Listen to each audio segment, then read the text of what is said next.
like love, love, love, and music. La la la, love,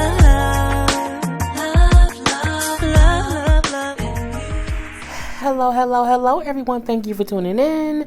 I am Jay Lee. This is Jay Lee's Corner. Yes, I'm fixing my hair, but it is what it is. This is just like my little ponytail holder, but whatever. I'm sorry. Hello, everyone. Thank you for tuning in. I am Jay Lee. This is Jay Lee's Corner. This is my review for the have and the have not since the season 5, episode 8. It was a good episode. You know, it was what it was. Pressured out a little bit too much. Had to cover it on up. If you hear something, yes, I have the fan on because it's warm a little bit-ish here in Michigan. So it's hot in my apartment. It is what it is. It's a part of living in an apartment. You know what I'm saying? But I'm fine. And because it's like 1:30 in the morning, I don't want to open the windows. Because somebody can walk past and be like, suck a nigga or something. It could just be something dumb that somebody walking. You just never know these days. Anywho, I hope everyone had a great, what's today, Tuesday? Great Tuesday. You know, have a great Tuesday. It's basically hump day. We can get to the weekend soon.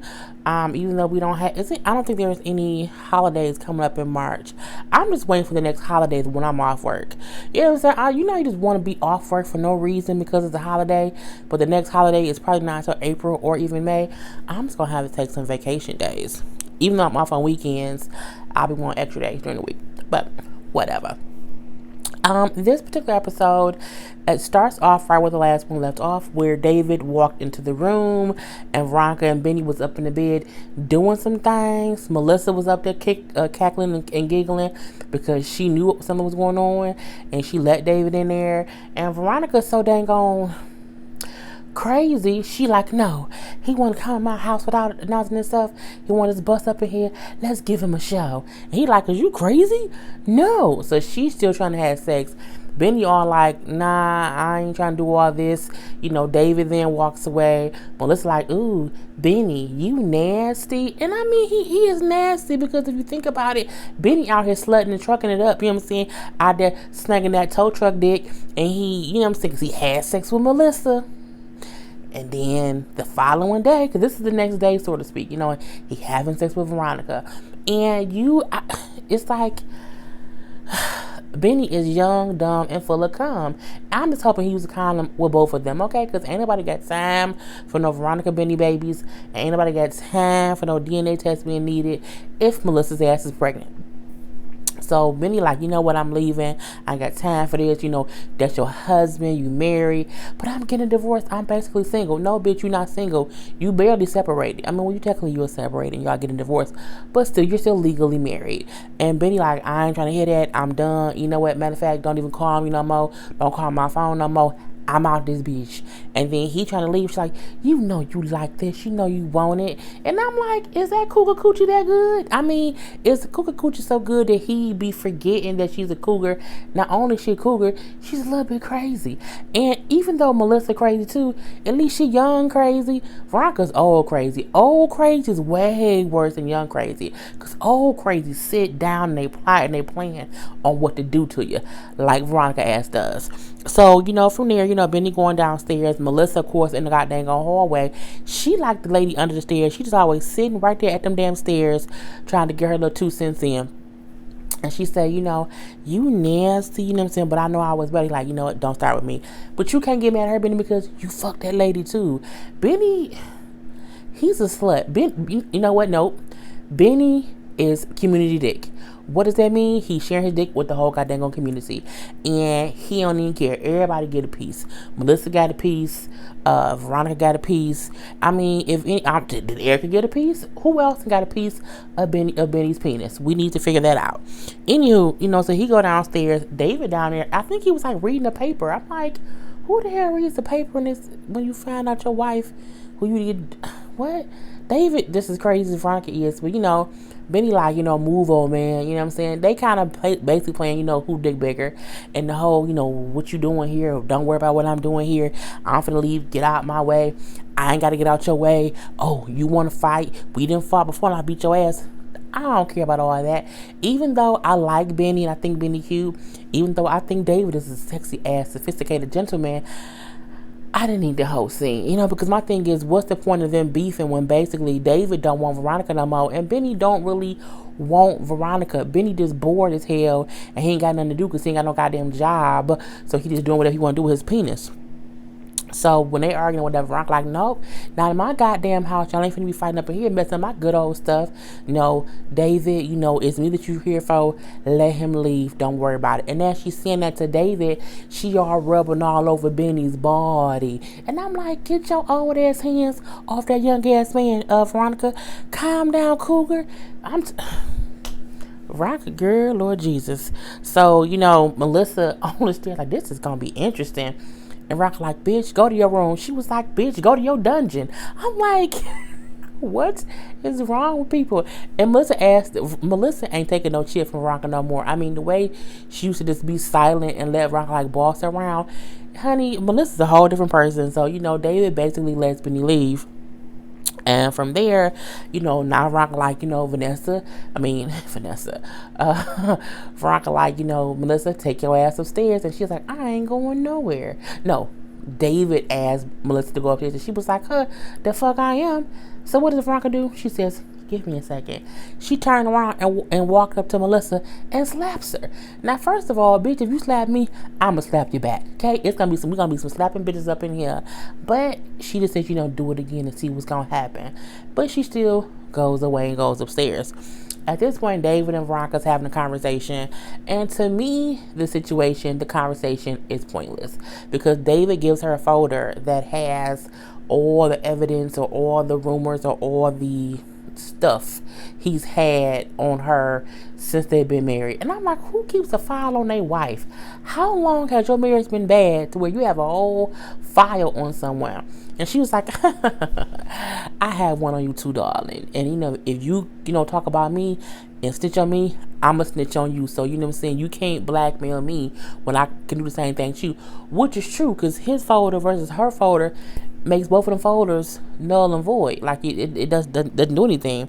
And he like, if you don't get Jeffrey out of jail, I'm gonna go to the FBI with all this stuff. And she's like, well, go do that. When you go do yours, I'm gonna come with mine and I'm gonna burn this motherfucker down. I'm looking like, well, girl, you ain't gotta burn everything down. And she then to say how Jeffrey's a girl. She kept saying like, she's a girl. She's supposed to be in jail. And, a boy who likes boys is a girl. So that's what he is. And David like, Jeffrey's not a boy. He's a man. He just happens to be gay. You can't make him be straight. It was that whole conversation. And she's like, what? I don't care because one of y'all had, tried to have me killed. But I lived. And I'm going to live to be the fire that burned this motherfucker down. I'm looking like, well, she burned down a couple houses. She burned down their first house. She burned down the Crier's house. She's goddamn gone firebuck. So she then say, and I'm also gonna take care of that beige bitch too. I'm like, that beige bitch? Who's a beige bitch? I'm like, she talking about Erica? Lord Jesus Christ, somebody please tell Veronica she's just going crazy. And he like, if you touch one hair on her head, you gonna fire and brimstone or whatever. But he do end up leaving after she say, what, if you don't leave out of here because I got a restraining order on you, I'm gonna call the police and say that you beat me. Oh my God, David Harrington's beating me. And she's yelling and screaming and acting all foolish. And then, of course he leaves. And Melissa right there, you was really crazy. You was really insane. And she's like, you have no idea. And tomorrow we're going to the doctor. She's like, for what? To find out why you're not showing. Thank you. Because she has to be at least 2-3 months pregnant. Honey, and she ain't got even it don't even look like the bitch ate a burger. Like she has her stomach is flat as a goddamn pancake made at McDonald's. Y'all know how flat McDonald's pancakes is. That's how flat Erica. That's how flat Melissa's stomach is. And she's supposed to be pregnant with Jeffrey's damn baby. We don't believe it. And I'm really wondering, like, is she really pregnant? And if she is pregnant, maybe she's one of those pregnant people who don't show until they're like 6, 7, 8, 9, 10 months. Maybe she only 2 or 3 months pregnant and she just ain't grew an inch. Who the hell knows? But she's saying, I ain't going nowhere with you. So, whatever. And you better sleep with your damn one eye open and you better lock your damn door. I'm gonna leave it open. Of course, they just threatening each other or whatever. And then, Melissa just say, I'm gonna show you how crazy I really am. I really think Melissa's batshit crazy. I really, really do. And I do think she might try to murder Veronica again. From there, we see how the DA dude, George, and the assistant DA, Sarah, has some new evidence on the crier. Now, Sarah is the one who's in cahoots with Jim, who was up there sleeping with Jim up in that hotel room. Just nasty. And George is the Asian gentleman Asian Chinese, I'm not sure what it is, gentleman who took over for Jennifer Salison, and he has a hard on for the criers and just for everybody. He just want to get them, and he's just a little bit, off the rails. And when he says that he has some evidence that can, link the criers to the murder, Sarah like, well, what is it? Because, she trying to get all the evidence to Jim so that they don't get caught up or anything. And George won't say. He just says, we have to go talk to Wyatt, and I'll let you know then. So they go talk to Wyatt, and he basically is like, have you ever seen your parents with the gun? And he's like, no. Are you sure, Wyatt? He's like, I'm sure. Like, you've never seen them with a 45 caliber or whatever gun it was. A handgun. He's like, no, I've never seen them with a gun. He's like, Wyatt, I need you to listen to what I'm saying to you. I need you to understand that you may have not thought about it. I need you to think about it, and you need to tell me that you've seen them with the. He basically coerced Wyatt to say, "Oh yeah, I seen them with a gun. I sure did." Lying, because Wyatt kept saying no, and Sarah looking like he's making Wyatt lie, and then Wyatt gets that he's saying, we need you to say that you've seen them with this gun, even if you have not. And Wyatt's so high and stupid and just off the dang on rails, he just goes with it. And so when he get Wyatt saying, well, yeah, they did have a gun, and I saw the gun before, but I saw both of them with the gun, they then leave. Sarah like, I don't like this. You basically coerced him into giving that confession. I thought you wanted to do this by the book. He like, fuck that. They killed one of our own. They killed Jennifer, and they're gonna go down by any means necessary. Basically, he's saying, even if we have to plant evidence or whatever, we're gonna pin this murder on them because I think they did it. And I'm like, you was a crooked ass cop too, bro. It's some bullshit. So, what else did he say? Well, that was definitely that particular scene. So, but they're gonna have to kill his ass because he's the crooked cop, basically. And usually, because that's the same thing happened with Jennifer. She got too invested. She got too caught up in wanting to just nail the Harringtons, to nail, the criers, and she fucked around and got killed because of it. And I'm gonna need George to just calm his ass down, because Jim or Veronica or David or Catherine will kill your ass, okay? Murder, death, kill. You know what I'm saying? Demolition all up and down these streets. But, he knows not what he do just yet. So the next thing we see is, Hannah is at Catherine's house, and she is showing the maid around how to do things, how Catherine likes things, how she... I'm going to get rid of them balloons tomorrow, I promise y'all, because someone commented and said, oh my God, your balloons is deflated. Why you still got them up? They are. I just look back there like, aw, poor little balloons. But I'm going to put some other stuff back here, so I just thought that and was like, oh my God. Because my birthday was in January. It's technically March. I'm let it go. Okay. Anywho, so yeah, Hannah is with the new maid and showing her how Catherine likes things, and they're in Catherine's closet. Honey, and this is the kind of thing that happens in real life. Hannah's black, this maid is black. They're in the surrounding when it's just them two. And the maid gets extra comfortable because Hannah's a black woman, and that's really what happened. She goes in talking about, I can't, I'm here, but, because when Hannah said, oh, she likes her clothes color coordinated, I can tell because she real picky, you know what I'm saying, she real stuck up, she's a bit of a bitch, she snapped at me the other day, and, I wanted to ask for a day off, but I don't think she's gonna let me do it, and she just talking like, and Hannah like, is that so? Well, keep talking, well, what else? So, she talking, she's like, well, how long you been working here? Girl, only a week. I'm like, bitch, only a week, and you already acting like that? Lord Jesus. She then said, yeah, because my last family was better than hers. They had all this drama. The son was even with, or maybe the daughter, somebody was even with somebody. It was a wedlock baby. a lot of whole bunch of fuckery and bullshit going on, and she just telling Hannah all these people business. And people should know, when you have someone working for you, the reason you sometimes pay them a lot is so that they don't tell your secrets to other people you're supposed to be discreet, which means what happened in my house stays in my house, and you shouldn't be out here, just talking and being all willy-nilly with my information. And honey, she's spilling all the tea on this last family. And Hannah like, this bitch is really up here just talking. She then opened up Catherine's jewelry drawer. Oh my God, look at this jewelry. This is probably worth more than my whole salary. I could sell this to get twice that much and I can be living fat, girl. And Hannah like, bitch, what? You gonna sell the jewelry? And Hannah just looks, because she was just talking freely. And it happens every day when you go to a job sometimes and you are black and you see the other black person, you be like, and they be like, and you assume, hey, we can both talk shit about the job. And you can't always do that. You know what I'm saying? That's just not the thing to do, because you never know what kind of person they are and if they really cool like that. You can't. Well, my new supervisor, she's been there for over a year now, started at my place of employment for a good 2 months. When I tell you, I was the most professional person. I was my same professional self, but I wasn't like, girl, hey, I didn't. Even though she was black, I didn't do any of that. I treated her with the utmost supervisor respect. I didn't use any curse words. I didn't listen to any music at my desk. Nothing. I was on my P's and Q's and nothing. And she was like, that's how she was too. And then one day, somebody came in the office, another black person who I was cool with, because I've been there for like 2 years when she had started.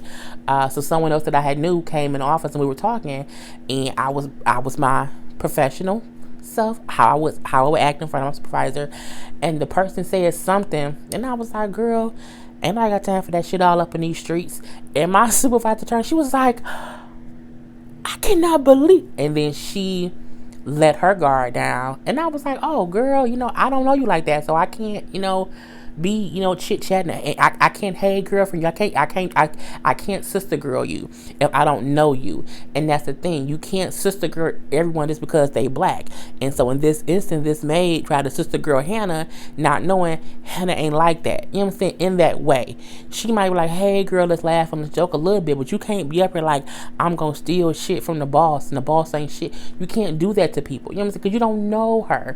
You would have known that Hannah is friends with goddamn Catherine. So Hannah like, you know what? Don't sell the jewelry.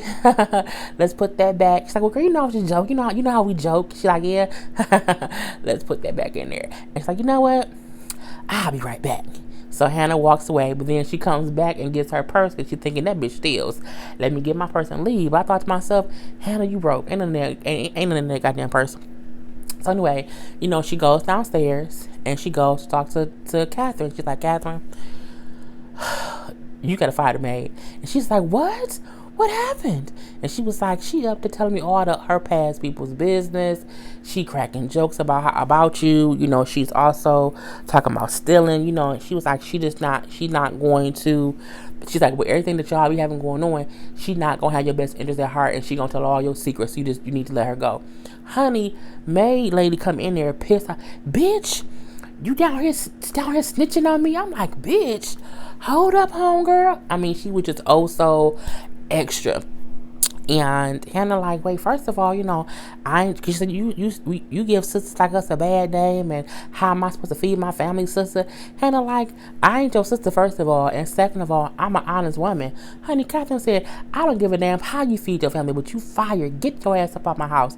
Homegirl said, bitch, who the fuck you think you talk to? I was like, oh I say she showed her complete ass. I was like, bitch, girl. And it's the equivalent when you at work and somebody getting fired and they going off on the boss, you want to see it. You look like, girl, you hear what she's saying? Girl, I can't believe it, girl.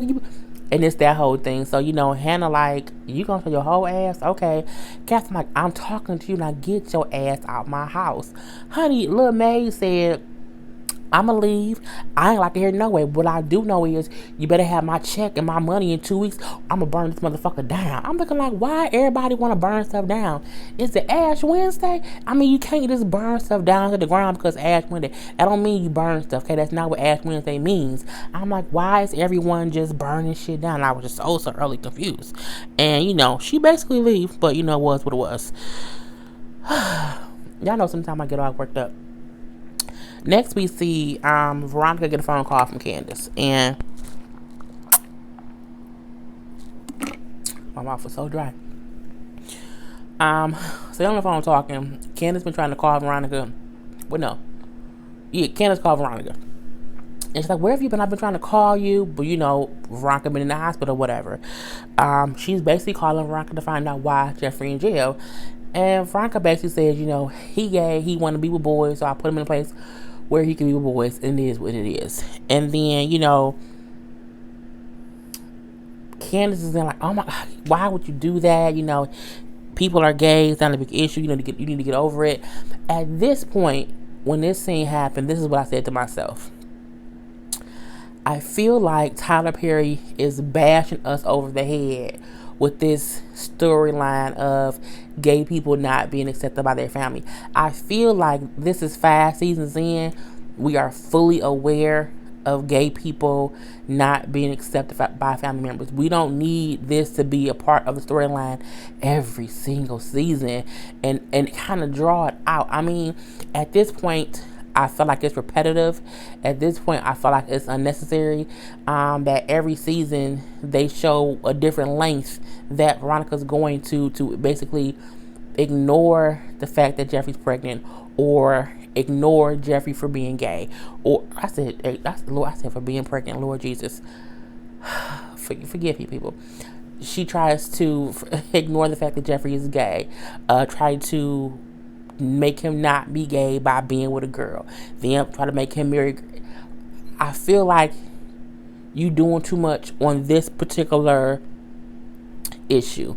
I feel like we are aware of the fact that Veronica does not like the fact that Jeffrey's gay, but I don't think that needs to be brought up in every single episode. Like, I don't think Jeffrey needs to be sitting in jail because his mom is a lawyer and she put him in jail because he's gay.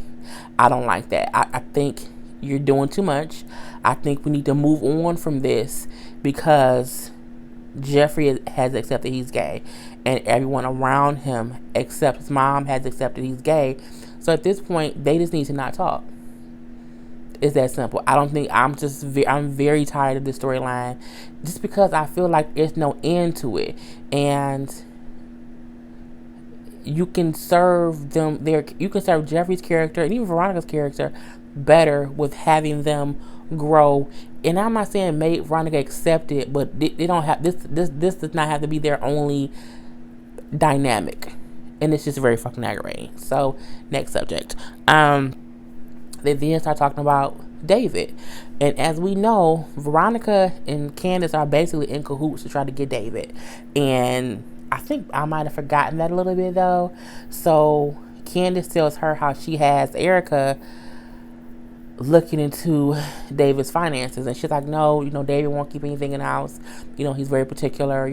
He'll leave traps out to see if she'll go for it. He'll leave stuff out purposely.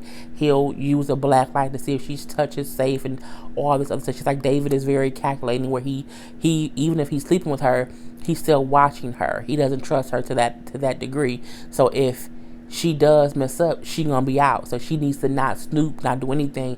She needs to just be on the up and up until I say so. And Ken said, okay, well, I'll let her know to not do it, And then she says, you just keep her on the leash, report back to me what's going on, and I'll let you know when to let her know what to do. Candace then says, okay. She calls Erica and says, hey, have you looked into anything? Have you found anything? She's like, no, not yet, because nothing's here. She's like, good. Don't touch nothing. Don't look through nothing. Don't look for nothing. Don't snoop at all. He'll be looking for you to look for stuff. Change the name in the phone. Don't have in your phone as C. Put it as Crystal or whatever name she came up with that starts with a C. Because if you have it as an initial, if he gets your phone, he'll figure out something's up. She's like, 'cause he's gonna be looking for stuff. She's like, so you need to just be on your best behavior, whatever. And he's like, see, I knew it. I told you, and thank you so much. I thought that too.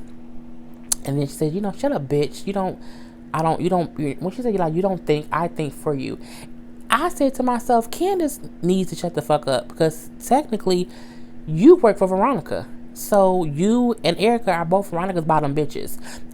You not a pimp. You know what I'm saying? In this aspect of with you and Erica, you're fetching with Veronica is telling you to fetch. So you are not the highest person on the totem pole. And if Erica was smart, she would. Well, she's not smart. She's not, because she don't even know that Candace is playing her for Veronica.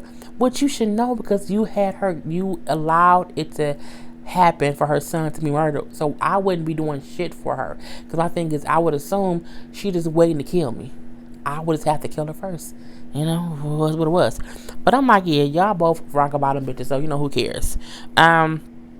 We see a little scene where Oscar brings Jim, and he has found Wyatt's he's found Wyatt's account numbers, and he's given them to Jim or whatever, but he does not have the passcodes. They're waiting at the passcodes.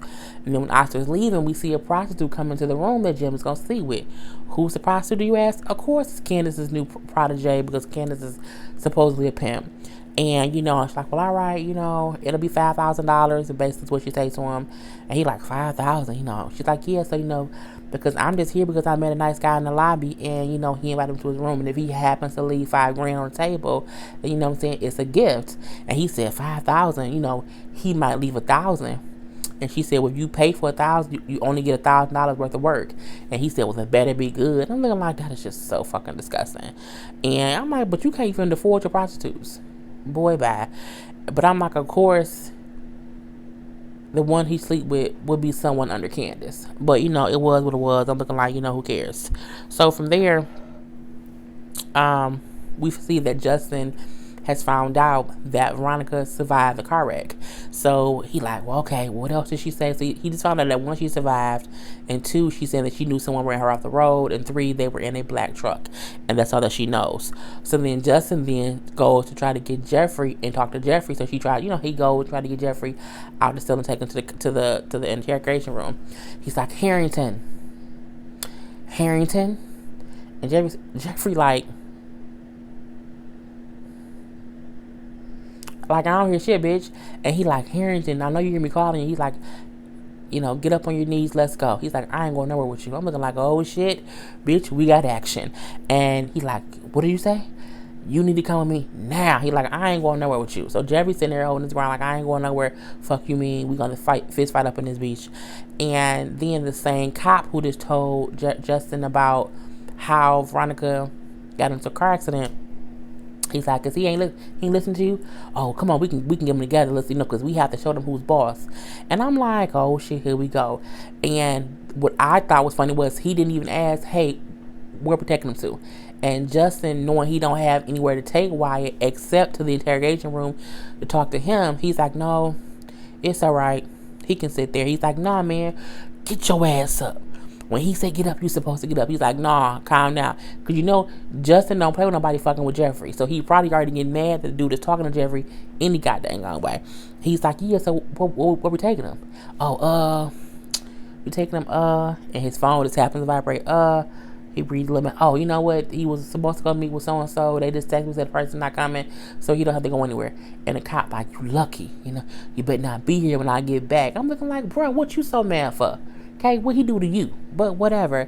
And so as Justin closes the cell, him and Jeffrey just stare at each other like, yep, I bitched you out.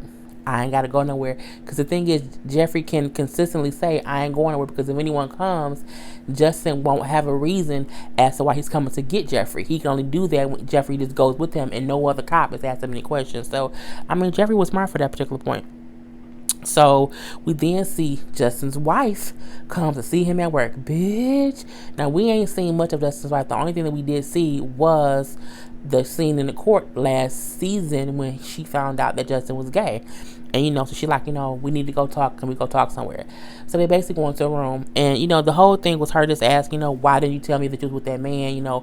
For you to allow me to find out in open court is horrible. And what I can't understand is that happened in open court. It was bailiffs in there. It was court reporters.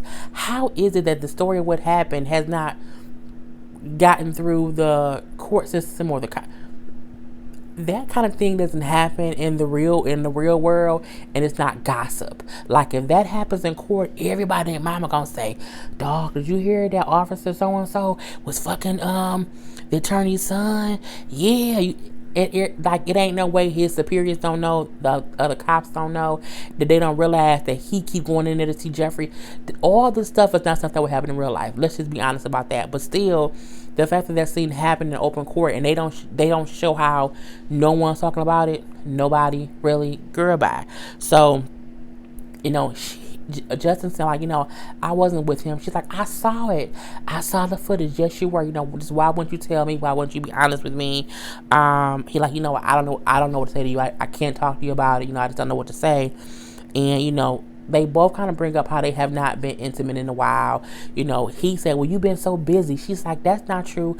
I consistently come on to you and you don't touch me. You just don't touch me. So it is what it is. Because you're not a boy. He's gay. So he was like, I think she said, like, are you in love with him? I can't talk to you about that. I have to get back to work. And she trying to have a conversation and he ain't, so he just does not want to talk to her about it. So basically he goes back to work and her ass is left there with more questions than answers on it was what it was. Hannah and Catherine are talking or whatever, and Catherine is basically asking her, I need you to come back to work for me. I'll pay you double your salary and you'll have 2 maids who you'll supervise, but can you just come back to work for me or whatever? And Hannah, no, I can't, it's been so much stuff. I don't know what's the difference between you coming back to work for her to run her staff than you coming and doing it for free. What the fuck? She doubled your salary. So that's just stupid. And she doubled your salary. You won't be doing the work that you were doing before. Girl, bye. Hannah said, no, I don't want to do this anymore. I want to go back to nursing school and become a nurse. I've been been a maid for so long. I just don't want to do it anymore. So Catherine says, okay, come back to work for me, double the salary, and go to work. And go to school, so you can do that. She's like, because I know you need the money.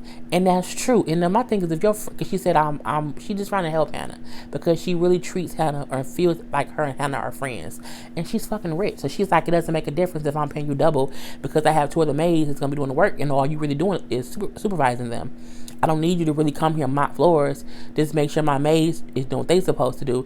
And when they work what they supposed to be doing, you could be doing your homework. Girl. So she's like, oh my God. She's like, you know what? I'll think about it. Which isn't a no, so that's good. So from there, Hannah leaving. And we see the DA pull up, George and Sarah. They go in and talk to her. Hannah leaves to go home because she has a date with, I think his name was Derek, the handyman dude. Well, the builder. I think he's a builder. So, they come in and talk to Catherine, and she's like, so what's up? Oh, what's about your son? She's like, oh my God, what about, is he okay? Oh no, he's fine, but he's going to testify against you guys. And she's like, my son is a drug addict, so, whatever. He then starts saying, well, okay, yeah, but, condolences to your daughter, about your daughter. I heard she killed herself. And she's like, yeah, it was really, really sad. And then he asked about like a gun, and she said, he said it was a gun registered to this house. And she said, I wouldn't know anything about that. You would have to talk to Jim. And then he said, when your daughter killed herself, how did she get the gun? Whose gun? It was Jim's gun. Well, how did she get it? I don't know. What's the point of this question? He's like, well, the ballistics of the bullet used in your daughter's suicide is the same bullet that was used to kill Jennifer Salison. So, how are they connected? And she's like, what? Does this have anything to do with each other? And he said, you know, Jennifer Salison assumed that your daughter did not kill herself because the blood splatter didn't match. So she was investigating that your daughter's suicide was really a murder. You know, who murdered your daughter, and then how the gun used to murder your daughter end up being used to kill Jennifer. She's like, you know what? I'm tired of this question. You know, when you have anything to say to me, talk to my lawyers. I don't see why she didn't say that when we first got there. Like, when he first brought up a gun, I would have been like, bruh, I talked to call my lawyers. I ain't talking to you. But she got so defensive that she should not have said that, yes, they own the gun and it was Jim's gun. Two, she should not have admitted that not only did Jim have a gun, the gun that was registered to Jim is the gun that Amanda used to kill herself. Because if the bullets match, you're connected. And that's the evidence that he had that he didn't want to tell Sarah. So, you know, she told him to leave, get the fuck out, and talk to a lawyer. And that's what it was.